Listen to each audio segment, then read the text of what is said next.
Welcome to the program. In recent episodes, we've explored Latin American politics, economics, social issues, and the geopolitics of the region as they relate to the rest of the world. Well, we thought it was important to take the largest of those countries and economies and have a specific conversation about that with an expert in it. And that country is Brazil. So our journey of curiosity takes us to this Portuguese-speaking country and takes us to the founder of the Brazilian Report, Gustavo Ribeiro. He is a Brazilian award-winning trilingual journalist, English, French, and Portuguese. And as I said, co-founder of the Brazilian Report, a news website that since 2017 has explained Brazilian politics and economics to a foreign audience. Their team of journalists have won international awards for their coverage of Brazil. His experience includes writing about Brazilian international affairs for both Brazilian and European media outlets, covering events such as the Papal Conclave, terrorist attacks, and presidential elections. Gustavo also worked for senatorial and gubernatorial campaigns in Brazil.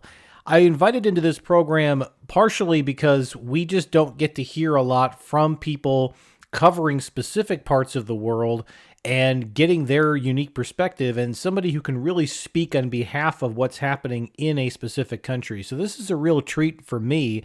And we cover a lot in this interview, but the conversation we're going to present to you is in two parts. So today's episode is part one, and it's focused on domestic affairs in Brazil. So we talk about the state of politics in the country. We talk about general economics and daily life and social issues in Brazil.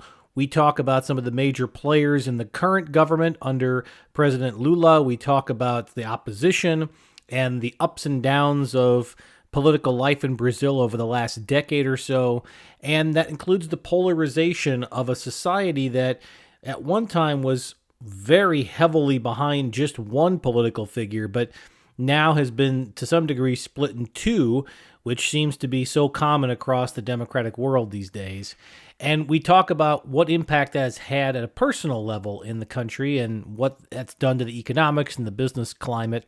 And we just talk about some of the economic challenges facing the lower income families in Brazil, even things like inflation, access to credit. We talk about how business leaders are perceiving the region. So it's a fascinating episode. Now, part two, which will be in our next episode, is specifically about foreign affairs, Brazil's place in the world, how they're interacting with governments around the world. We did talk about that in our recent episode, our recent interviews with Fulton Armstrong, but getting the opportunity to talk about just Brazil, such a large economy, such a large country by landmass, so important in the region and really a regional leader, I thought it was important that we get a perspective not just from an outsider looking in, but also from an insider looking out upon the rest of the world and seeing what that perspective is like. So that's going to be part two. For right now, we'll focus on part one of my conversation with Gustavo Ribeiro, the Brazilian journalist, founder of the Brazilian Report. And links to that report and the podcast that go along with it are available in the description of this program. But for right now, I present to you my conversation with Gustavo. Gustavo, welcome to the program. Thanks for having me. So give our audience a little introduction of yourself and how you came to be an expert, really, on all things in Brazil, and to give our English-speaking audience a great perspective of politics, society, and economics in the country. So my name is Gustavo Ribeiro. I'm a Brazilian journalist, and actually I think I've always wanted to be a journalist. After working for Brazil's top weekly magazine for 3 years, I decided I needed a sabbatical. Covering politics and Brazilian politics can take a toll on you. So I went to France, and then the sabbatical became a 4-year period in which I studied Latin American studies as a master's degree in France. And while I was in France, I actually grew quite frustrated with how foreign outlets were covering Brazil. I thought that they always had this foreign filter where they saw and interpreted things that were happening in Brazil through their own perspective without necessarily taking into account the specific dynamics of the country. And Brazil can be quite a peculiar country in many ways. And my wife, at one point, she said, "Okay, you're just going to complain, or you're going to do something about it." So that's the seminal point of the Brazilian Report, which is the website that we run together that covers Brazil and Latin America in English for foreign audiences. So we try to bring context, we try to explain not only what's happening, but why this is happening, and actually point out what's going to happen next. So we have a daily newsletter service that we provide to foreign governments, to foreign diplomats, and to foreign companies to actually try to explain and try to translate Brazil, if you will, in the most comprehensible and most intelligible way possible. And that makes you the perfect guest for this program. So thank you for taking time to join us. So let's get right into it. We're going to start with, as you said, Brazil has some peculiarities that the outside world may not pick up on. Let's begin with sort of we're recording this program in August of 2024. So for the context of listeners who may pick this up later, let's talk about the state of politics right now in Brazil. Give our audience who's not familiar with the political landscape who the major players are, who the government and the opposition are in government today, and some of the issues that are being debated, now within the country.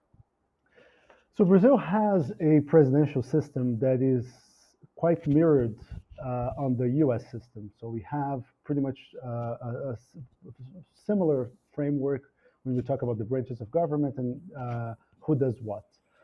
Uh, Now we have President Luiz Inácio Lula da Silva in office since January the 1st, 2023. He's serving his third non-consecutive term. Lula was president between 2003 and 2010. At the time, he actually was the right man at the right time. He got to power right after a center-right government that really made Brazil a normal country in terms of currency reforms, structural reforms that made our economy become a normal economy and go from 35, 40% inflation a month to somewhere around 12% a year. So today, when inflation is getting to the double digits, everybody freaks out in Brazil. But I remember when I was little that we had prices at the supermarket changing 2, 3 times a day. So he got to office after a lot of that economic mess had been sorted out, and then he profited from the commodities boom of the 2000s, and that was actually an unparalleled moment of economic bonanza for Brazil. We were close to full employment. We were growing at a fast pace, and income was rising consistently. So that made Lula be the most popular leader in Brazilian history. Uh, he has a larger than life persona as well. So he's this guy that came from really from the poorest parts of the country. He suffered from hunger. He worked as a shoe shiner, and so he has this story that is impossible for everyone not to be admired by, and for a large part of the Brazilian electorate to relate to. So when they see Lula, they see one of themselves there. And also, he presided over the country during its most prosperous moment, and not only in Brazil, I think in many places, um, presidents get more blame than they should when the economy tanks, but they get more credit than they deserve when the economy booms. Um, Now, Lula came to power after the most contested, the tightest, the most polarized election in Brazilian history. He was facing then the incumbent Jair Bolsonaro, a far right leader who, over 4 years in office, tried to dismantle the structure of the Brazilian state. He always pitted his supporters against democratic institutions, who broke electoral law time and again in order to try to get reelected. And in Brazil, the incumbency bias is a real thing. So, despite botching the pandemic response, despite being the most unpopular incumbent to fight for re-election, Bolsonaro almost won. Uh, the difference between Lula and Bolsonaro was less than 2 percentage points.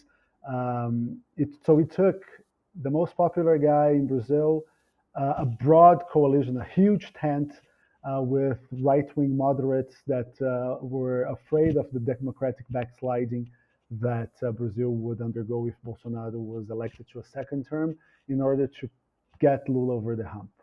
Now, 1 week into Lula's term, we had an event that was very similar to the Capitol riots. We had hordes of pro-Bolsonaro supporters who invaded um, the government offices in the Supreme Court, in Congress, and the presidential palace. In Brasilia, they are in a same square, so it's easy for them to do that. And I mean, it's as if the Capitol rioters not only had invaded the Capitol, but also the Supreme Court building in Washington and the Oval Office, for a little perspective. They destroyed it, they trashed the place, and they were trying to create a scenario in which the military would be called upon for law and order operations, and then they would stage a coup in order to put Bolsonaro back in power. Of course, that didn't happen.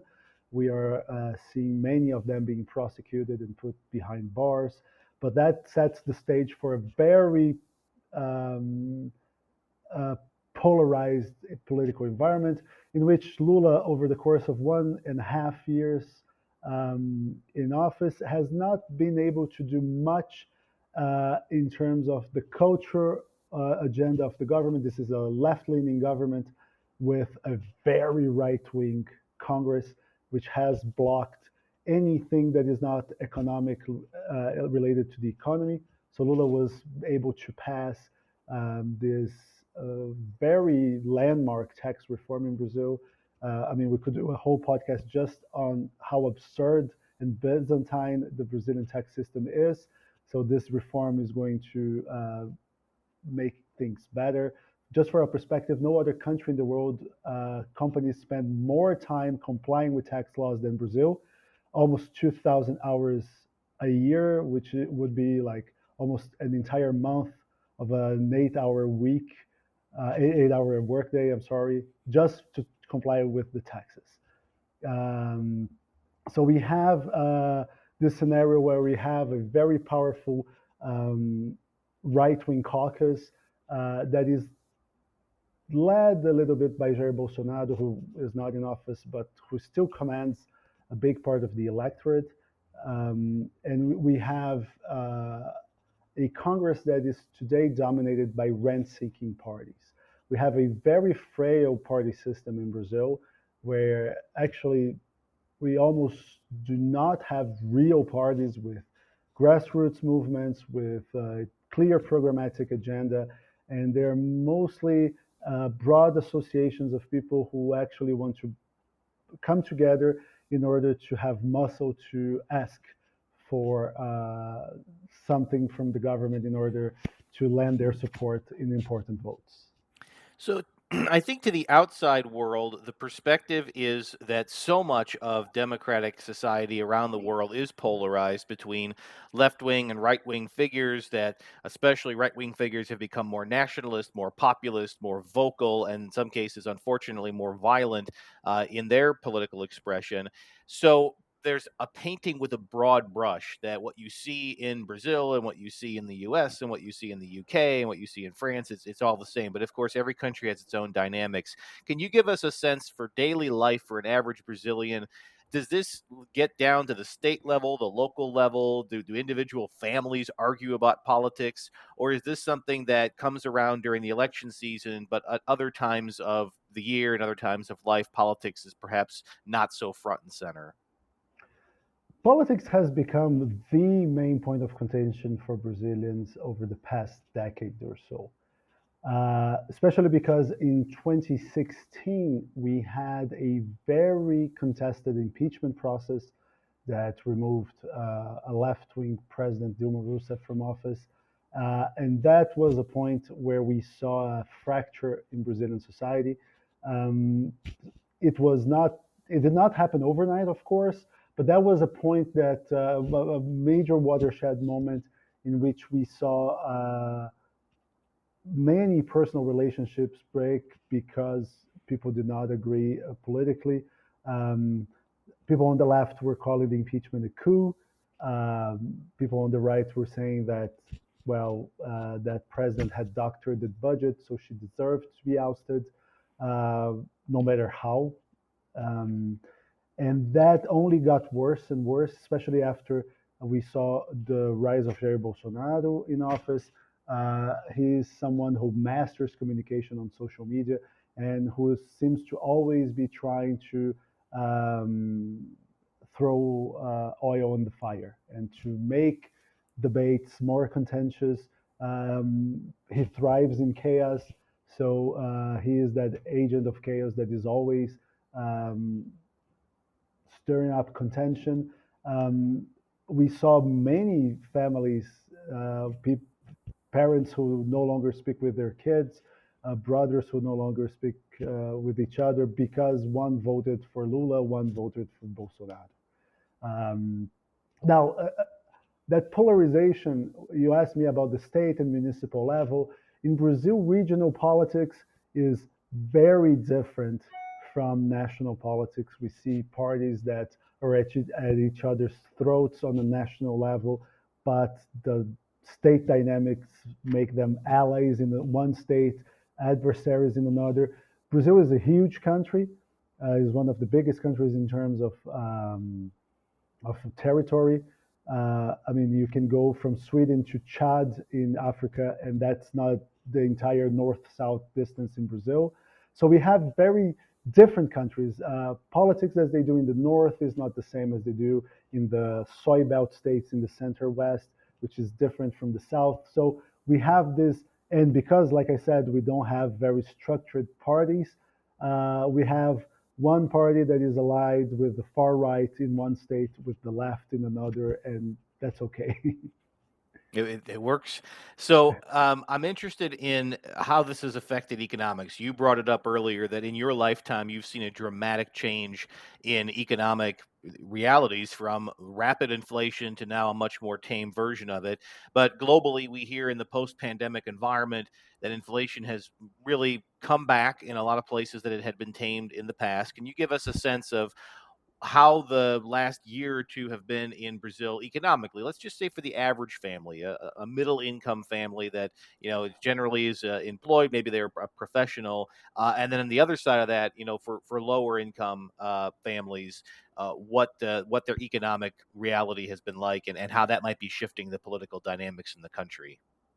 So before I dive into that answer, I just want to say that in Brazil, I think we cannot say that we have a true middle class in that classical sense of the term, because in Brazil, for instance, if you get a monthly salary of $1,000, give or take, you're already in the top 5% of the population.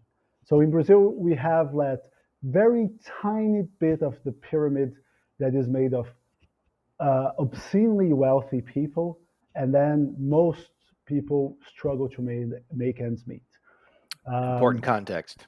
yes, so in Brazil, like that classical middle class, I don't think it exists. I mean, if you talk to Brazilians, they will not agree because they see like, okay, there are poorer people than I am, there are richer people than I am, so I'm middle class. But it's and also like I'm with water almost on like the chin, but it's because we are a poor country, if you will. So it's uh, even if you don't have like a lavish life, if you earn like $1,200 a month, you're by like you're in the top 5% of the population. So you cannot say you're middle class. Um, and So inflation during COVID exploded to about 12%, and then it slowed down a lot. And during that time, what we saw is that it really took a toll on poor people, most Brazilians, because food inflation was off the charts. And food and utilities, they represent a very large portion of low income families' budgets. So it was very punishing for them that. Um, Now, inflation cooled off in 2022, and especially in 2022 because the government of Jair Bolsonaro, eyeing the re-election, he did many artificial things to tame inflation, as freezing fuel prices and freezing energy prices. But in 2023, inflation got to a normal point, around 3-4%, and it's now starting to pick up again. And it's starting to pick up because of transportation costs. Airfares in Brazil are absurdly high, to the point that we're seeing a change in how people travel. So they are traveling for shorter periods of time, or even like corporate trips are being made by bus, despite Brazil being huge. The price difference is making a lot of companies send their people to on really long bus trips instead of planes. But so we're starting to see inflation pick up again, um, and that in Brazil always has a brings another problem because, for instance, American audiences, they think that their borrowing costs are high, but in Brazil, for instance, the benchmark interest rate is at 10.5%, and that's the benchmark rate. Like if you go to a bank, it will be much higher.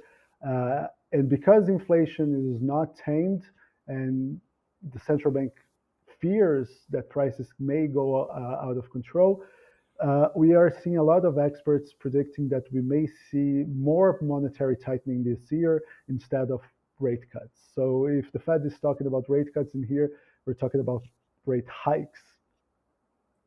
So, how is this affecting people's view of elected officials in light of this? I can say, in countries like the United States, we will see in November how that affects, but it's a big issue that's widely talked about at all levels. It obviously had some impacts in the UK as they had their elections and they completely changed their form of government, their face of government, I should say. And we've seen it come up in other areas that still have elections to come.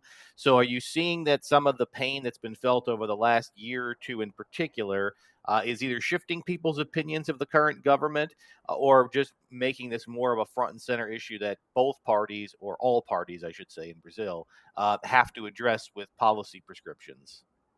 So, just for a bit of history, when Lula left office in 2010, he had the support of over 80% of Brazilians. Um, that's no longer the case, and I think we'll never see that again because of the levels of polarization. We saw people, almost half of the population, who voted for someone who explicitly threatened democracy because they thought that that guy was better than Lula. So let's say that his popularity ceiling is much lower today than it were in the past. And his popularity is now hovering between the high 30s and the mid 40s, depending on the poster, depending on the trend. Um, and all, of course, inflation and access to credit, that all affects how people, the ebbs and flows of popularity. But because Lula has such a big personal uh, popularity, uh, that rubs on the government as well. So the government benefits from having this such solar figure at its helm. And I mean, we don't see. I don't see like a popularity crisis as you would in some countries, like France, for instance. Um, because the fact that this government has been obsessed with credit, so it has launched many programs in order for people who are behind on their payments to clear up their names and uh, exit bad payers list. and have more access to credit and have more purchasing power. The government has, for instance, approved the return of a system that corrects the minimum wage yearly, at least to match inflation. So, in order for especially people, retired people, and low earning workers not to lose their purchasing power, so that all that has held the government's popularity together. So as we think about the figures who are vocal in Brazilian politics, to Brazilian economics. Throughout much of Europe and the US, the business community, which used to be a little more behind the scenes and did their lobbying privately, has been much more public. Business leaders taking interviews with media outlets, taking positions in elections in a way they haven't in the past, openly lobbying for certain reforms. Do you have any equivalent of that in Brazil, either large business leaders, whether they're CEOs, executives, or others, who have a particular voice outside of government who are influencing public opinion? Not, we don't have CEOs such as some of the US CEOs. They are not these celebrities, let's say. We don't have these celebrity CEOs, but we do have, we can see many CEOs trying to influence their workers and trying to influence their communities, or, for instance, through lobbying services in Congress or media campaigns. So some lobbying groups profit from the fact that the media industry is struggling with revenue, so they sponsor series of articles on the topics that they want covered in the way that they want covered. So that happens a lot as well. But we don't have the celebrity CEOs, not nearly the way that the US does. Let's talk a little bit about the relations with indigenous populations. This has been a real challenge in many English speaking countries. It remains a serious challenge in the United States. Certainly, the Canadians have had a sordid history with this and others. But it feels like, again, from an outsider's perspective, that Brazil has been a bit more intentional in trying to engage respectfully with the indigenous populations. And yet, there's still clashes and differences of opinion and challenges there. Can you walk us through? Maybe from a Brazilian society perspective, you mentioned how unique and diverse and broad the country is. What is the general respect level for the indigenous cultures? And then how have you seen the government engage either positively or negatively with those communities? So Brazil, after Brazil became a democracy in the mid 80s, it approved a constitution that has some of the world's most progressive frameworks for indigenous rights and for demarcation of indigenous reservations, and uh, that started to be implemented in the 90s, and it was really pushed to a new level in the 2000s, especially during the government of Lula, the first two governments, with a lot of indigenous reserves being granted. Um, During the Bolsonaro years, so between 2019 and 2022, Bolsonaro ran with a platform that he said that not a single square meter of land would be granted to indigenous peoples, and he lived up to his promise. And now the Lula administration is trying to reverse that, but it has been lackluster in that, and the indigenous community is voicing a lot of grievances with Lula.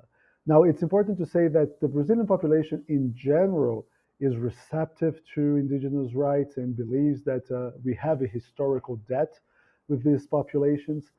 It is important for a historic perspective to say that um, population estimates say that Latin America has today the same population it had when colonization began. So it took like 5 centuries for population to be recovered because of the massacres and the diseases that were spread during colonization and how these indigenous populations were decimated. So there is somewhat of a conscience in Brazil that we owe these populations a lot.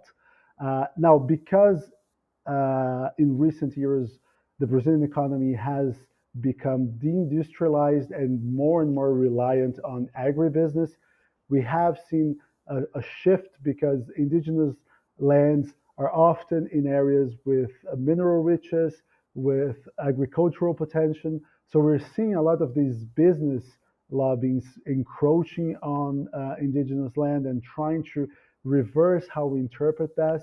And one thing is quite interesting because we are in the middle of a major dispute between Congress and the Supreme Court over indigenous rights. Congress today is somewhat dominated by agricultural lobbies. Um, and in the late 2000s, there was one major trial in the Supreme Court over a major indigenous reservation, and one justice with who issued the majority opinion. He said that the indigenous people in that case they had the right to that land because in addition to their ancestral connection to that land, when the Constitution was enacted in 1988, they were there. Now, that was an argument for indigenous rights. The agricultural lobby sequestered that argument and is trying to change the Constitution to say that any indigenous population that were not on a piece of land that they claim at the moment the Constitution was enacted have no right to that land. So they're trying to get an argument that was used to reinforce land rights for indigenous people to restrict them. Last year, the Supreme Court passed an understanding that this argument is unconstitutional, that it is ancestral ties to a piece of land that determine whether an indigenous ethnicity group has or not the right to a piece of land. And now agricultural lobbies are trying to enshrine in the Constitution that, trying to change the Constitution in order to reduce those rights. So, and that is a byproduct of Brazil's economic dependence on agriculture and how agricultural lobbies are growing stronger and their opinions are taking over public discourse in Brazil. I hope you learned something about Brazil in that conversation. I certainly learned a lot about the diversity of political opinion in the country, about the unique political system that exists there, learned a little bit about the economic makeup of the country, and learned quite a bit about their relations with indigenous populations. So this was very much an educational episode for those of us who don't live in Brazil, haven't spent much time there, maybe don't know much about it, maybe don't think much about it. It is an important country in the world, and I thought that was an important conversation to lay the groundwork for our next episode, which is part 2 of my conversation with Gustavo, where we talk more about Brazil's place in the world and the view from Brazil on international affairs and how the leaders in that country are seeing themselves and how they're thinking about Brazil's interests in matters ranging from the war in Ukraine and the conflicts in the Middle East to their own regional challenges with countries like Venezuela, Cuba, and others that are nemesis of the United States, but neighbors to Brazil. So that's part 2. I hope you'll stick around, and if you're subscribing to this program, you'll be the first to know on your favorite podcast feed or YouTube when that episode drops, and you'll be the first to hear it. If you are not yet subscribing, now's a great time to do so. Also, if you know somebody who loves the topics that we cover here, this is a great introduction show. We are almost 47, 48 episodes into this journey, but it's never too late for you to join our podcast family, and you can always go back and listen to all of our interviews going back to episode 1 anytime. In fact, there's a lot of fun in going back and listening to what we recorded about a year ago because all of our shows are evergreen topics. They're just as relevant today as they were when we aired them. So if you know somebody who's interested in Latin America, maybe they're interested in Brazilian politics, maybe they have business interests there, or maybe they're thinking about visiting and they want to get up to speed, I think this is a great episode to share with them and a great introduction to what we do here on this program as we continuously build our community of curious minds. I invite you to come back for the next episode, part 2 of my conversation with Gustavo from the Brazilian Report. And if you like what you are hearing here, please subscribe to the program. You can follow me online on any of your favorite social media channels. Just search Brian J. Matos, and you can always visit my website for the archives of all of my programs and the show notes that go with them, brianjmatos.com. In the meantime, thank you again for listening to this program. Look forward to talking to you on the next episode, and I hope you will all stay curious.